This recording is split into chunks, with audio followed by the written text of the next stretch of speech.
Olá, seja bem-vindo ao canal Teologia e Graça na Veia. Eu sou o pastor Edinho, seu amigo. Afinal de contas, qual é a missão do Espírito Santo? O que faz? O que gera o amigo Espírito Santo? E antes de compartilhar um texto, uma mensagem para edificar sua fé, sua vida e o seu conhecimento, aciona aí esse sininho, se inscreve no meu canal, deixa o seu like, faz o seu comentário para você receber novas mensagens do pastor Edinho. E, afinal de contas, hein?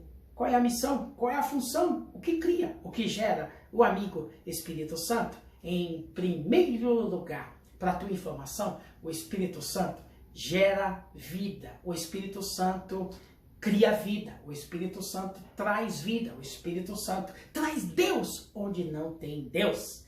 Primeira missão do Espírito Santo: trazer vida. Gerar vida. Me prova? Te provo. A Bíblia tem 31.173 versículos, resumido em 1.189 capítulos, que foram escritos por 40 autores e que esses homens foram totalmente inspirados pelo amigo Espírito Santo.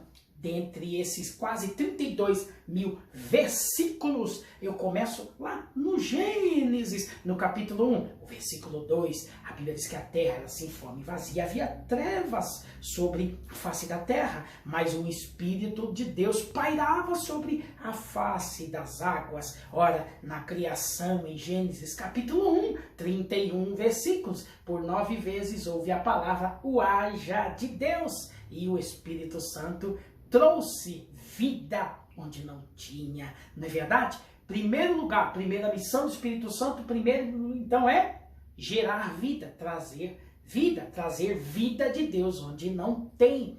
Em primeiro lugar também é importante saber que ele gera vida, traz vida, e em segundo lugar eu preciso me entender o que eu sou, quem eu sou, não é verdade? Ora, o que éramos antes? Para falar do Espírito Santo, precisa conhecer, precisa desfrutar essa experiência maravilhosa, chegar ao ponto de você chamar de Espírito Santo, a terceira pessoa da Trindade, de chamá-lo de seu amigo. Conhecimento, experiência. Em primeiro lugar, quando ele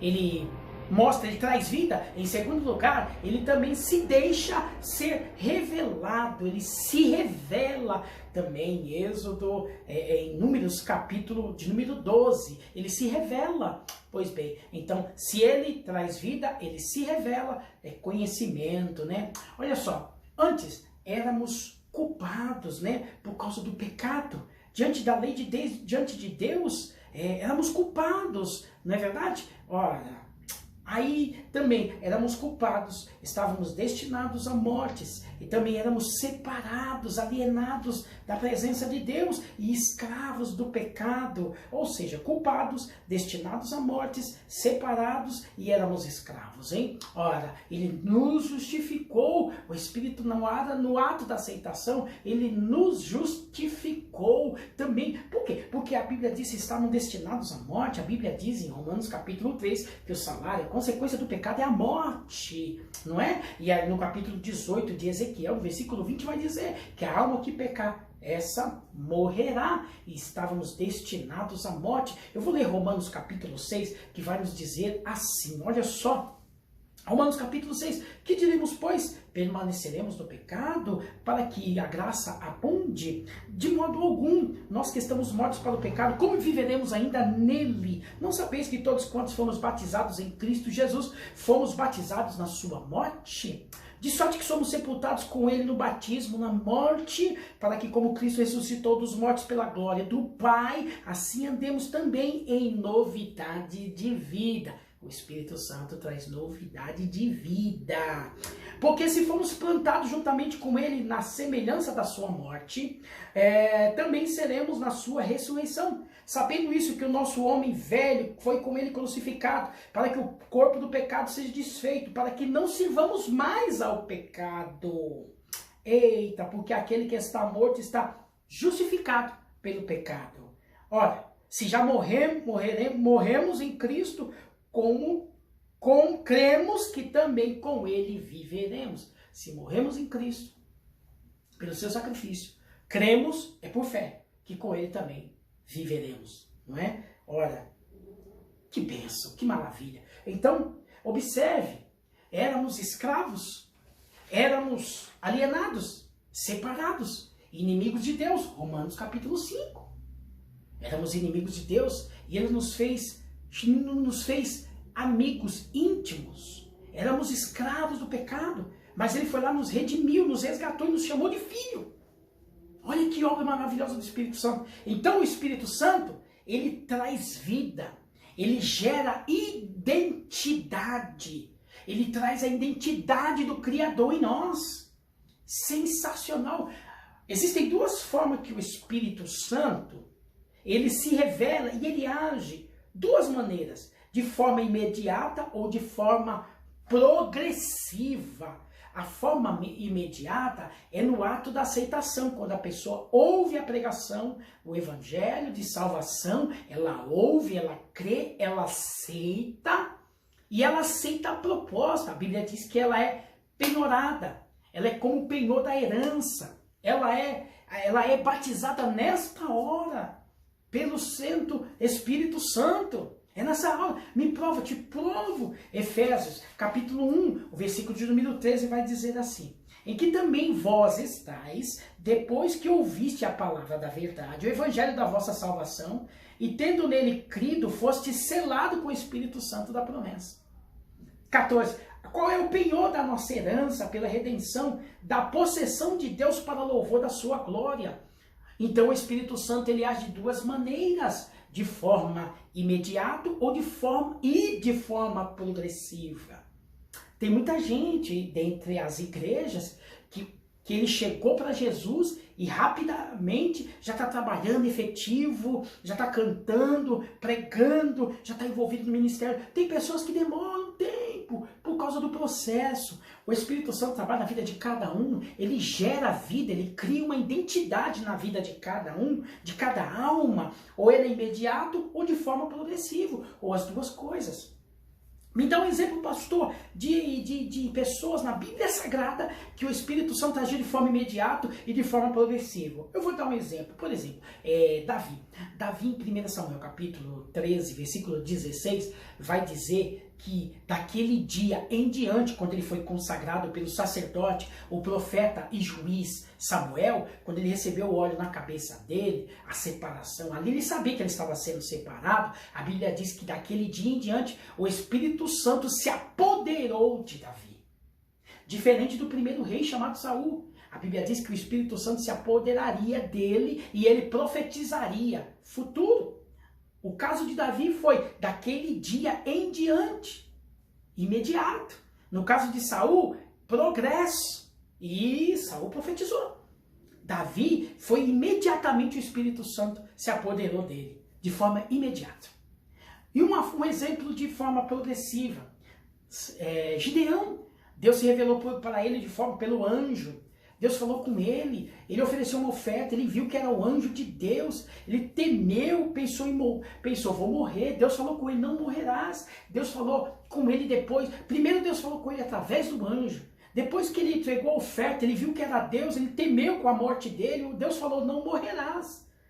Como que Deus falou com ele? De forma audível, de forma nítida, ou seja, saiu a figura do anjo e Deus falou com ele, ou seja, o Espírito Santo trabalha de forma progressiva, meu amor, meu lindo, servo de Deus, coisa tremenda, de forma progressiva Deus trabalhou, ele ofereceu outro sacrifício que Deus pediu para ele, Deus trabalhou na vida dele, depois Deus trabalhou dentro da casa dele, e depois ele pediu outro sinal sobre a lã molhada, a lã seca, lembra disso? Pois bem, depois ele teve a visão, o entendimento, numa conversa de duas pessoas, que o grande pão de cevada que vinha sobre o arraial dos midianitas, ele entendeu, quando um declarou isso aí é o Gideão, isso aí é a espada de Gideão. Ele entendeu essas coisas, só no capítulo 6, versículo 34 do livro de Juízes, que o Espírito Santo se apoderou de Gideão.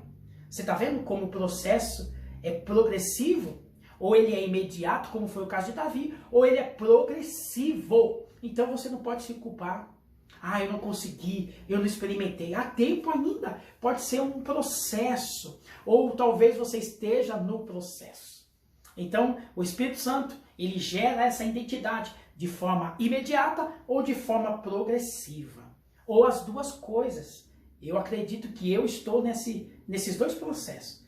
De forma imediata, as coisas de Deus começou muito cedo para mim. Eu fui batizado muito cedo, eu desci as águas muito cedo, entreguei profecia muito cedo, comecei a pregar muito cedo. Eu ainda continuo sendo lapidado pelo Eterno, mas Ele me deu uma identidade. Ora, por isso que muita gente, quando a gente fala assim, ou seja, a outra forma que é a forma progressiva, 1 Pedro 1,15 vai dizer, como é santo que te chamou, seja santo em toda a sua maneira de viver. Ou seja, um progresso de santificação. Vai se santificando. É um progresso, é um efetivo progresso trabalhar do Espírito Santo. Imediato e progressivo.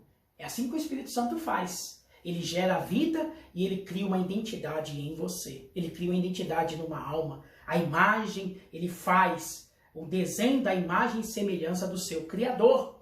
Seremos semelhantes ao Eterno. E a santidade mostra isso, que somos separados. Ah, mas pastor, a pessoa vai, por que a pessoa vai em tal lugar, faz assim, desse jeito? Isso é cultura. Ah, a pessoa se emperequeta tudinho, se pinta todinho, põe um monte de brinco, piercing, tatuagem. É cada um, cada um. Eu estou falando de identidade de verdade. São coisas que a pessoa se assemelha ao mundanismo, ao paganismo. Aquela coisa do Eveu, do Cananeu, do Jebuseu, aquela coisa dos filisteus. Aquela coisa que Deus falou para não copiar, para Deus tirar. Porque Deus não queria que fosse semelhante a eles, mas que fosse semelhante a Ele. Um povo santo, um povo separado, gente. Era isso que Deus queria do seu povo de Israel. Separado dos amorreus, dos heveus, dos cananeus, de todos os heveus. Deus queria que o povo fosse diferente, que não copiasse as mesmas coisas. É isso. Ah, mas o importante é que Deus vê o coração. Mas Deus não é açougueiro. Como assim Deus vê o coração? Estou falando de identidade. Não que aquilo que o Espírito Santo faz em mim, faz em nós, faz em você, para que sejamos semelhantes ao Criador, santo, um povo separado, não ao mundo, igual ao mundo, igual que a sociedade vive, igual a moda que é lançada. Não! Ah, mas é importante que Deus vê o coração. Não, não é assim. Não é assim. O pecado faz uma coisa e o Espírito faz outra. O pecado deforma, descaracteriza, tira a identidade do Criador. Por isso tem muita gente enganada. Ah, Deus vê o coração. Eu posso fazer isso, posso fazer aquilo. Deus vê o coração. Negativo. O pecado deforma. O pecado tira a identidade do santo. Enquanto o Espírito Santo gera vida, gera uma identidade no falar, no trato. E por que não na aparência também? Essa conversa, hein? De que Deus vê o coração, hein? Até o próximo vídeo. Permitindo